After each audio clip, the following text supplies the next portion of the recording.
Hey, what's up everybody? Thanks for clicking on the video. This is David Pendleton. It's time to cover holes number 4, 5, and 6 of the Wild Wild West tournament.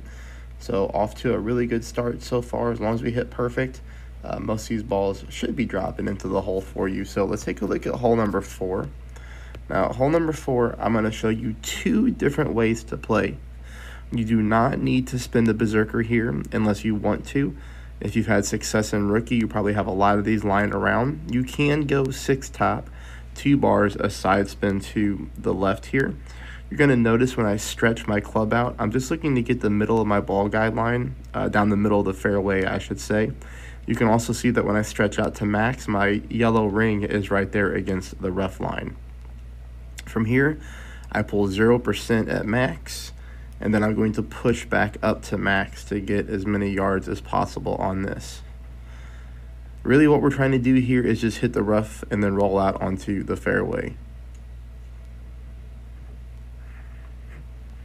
We're not looking to clear the rough, because if we were to clear the rough with a max topspin shot here in max OP, we'd probably go past the green into the rough. So this is simply a rough bump rollout, going to leave us with a short shot to pin with our wedge.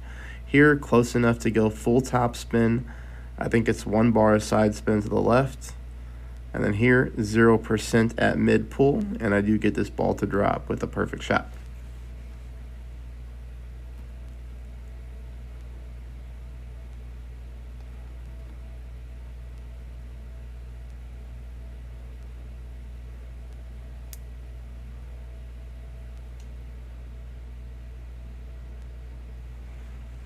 Now, the only bad thing about going this way is if you hit a bad great left on your drive, you're probably going to get stuck in the rough. Now, that's not going to kill your hole. You're still going to pick up the birdie. You're still going to have a chance for an eagle, but it's going to be a long rough shot, a longer rough shot to pin. So it's completely up to you. I did do that in real mode, and then I pick up a birdie. Now, on this account, I wanted to show another way to play. This is pretty simple. 3 top, 3 bars a side spin to the left. I'm just going to play this the same way that I did in the qualifying round, okay? Half a ball of curl to the left. I'm going to fast forward through that there, okay? Land right here. Going to leave this for shot number 2. Shot number 2, I do suggest that you bring a good club that has a lot of top spin, okay? For most people, it's going to be a runner. For some people with a high-level Hornet, you could go that way as well. But here, you see I'm going to top spin until the ball guideline is past the pin. Take a look at the side spin to the left here. Okay, just a little bit of side spin to the left, about 0.2 bars. Here we're going for the rough bump, obviously. And then again, with a perfect ball, we do get this shot to drop. So I just wanted to show you 2 different ways you could take a look here at hole number 4 to try to pick up an eagle and continue on to a good round. So it's always nice when I can show an extra drop with 2 different approaches. And there we are, dead center for that eagle. Okay, that's going to take us to hole number 5, which is going to be the par 3 here. Do pick up a hole in 1. I do want to talk about it for a second though.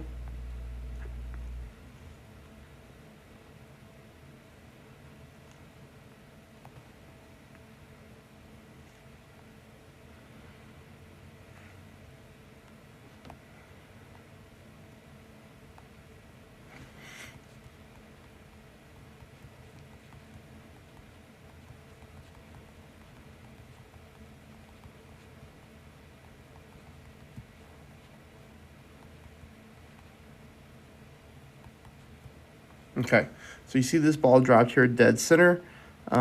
This was a little bit weird because I got the same type of wind on real mode, and I missed to the right. So I looked at replays from previous tournaments that we've had, and let's go back to the setup. Okay, so here you're going to notice that after I apply my top spin, I aim this ball pretty much dead center. In previous tournaments, I ended up putting this one in the top left-hand part, well, I guess in the left-hand part of the hole. So I don't know if we need to do that here, because like I said, I did pick up a hole in 1 in practice. I picked up a hole in 1 in real mode, but I also missed the hole-in-one in real mode. And I know the game's not like 100%. As long as you do this and that and hit perfect, you know, the ball goes into the hole. Maybe I just had a bad pull angle, but I just did want to say that for some reason with the perfect ball, I did end up missing to the right-hand side of the hole with this exact same wind mile per hour. So maybe it was something my fault, but I started to look at my replays, like I said, from other tournaments in the past. And every wind angle like this, I did put the ball guideline on the left side of the cup, in the cup, but left side, and everything was dead center. So maybe I should have looked at that before I played, but that's what it is. Just want to call that out. Okay, hole number 6. Here, I'm going to use a Zerk. Again, you don't have to go with a Berserker. You could definitely go with a Kingmaker. Shot number 2 is just going to be a mile long if you don't get all of it with the Kingmaker. So, for me, give me 1 second here. I'll just let you see the drive, and then I'll talk about why, for me, I went with a Berserker.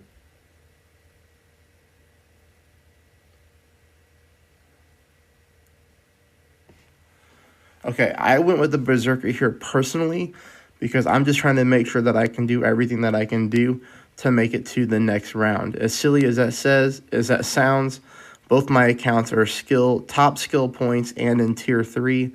So there's 2 different ways that Playdemic puts people in tiers. Both my rookie accounts are going to have to shoot extremely high to make the cut. I'm looking at my C. Pendleton account, and there's already multiple people in the minus 30s, and the tournament just started a few hours ago. So for me, I went with Berserker here. I cannot afford to pick up a birdie on hole number 6, being a par 5, but I do know you could go with the Kingmaker here because that's how I've played this hole in tournaments past. So there you go. There's holes 4, 5, and 6. I hope these shots are dropping for you. Thanks, everybody.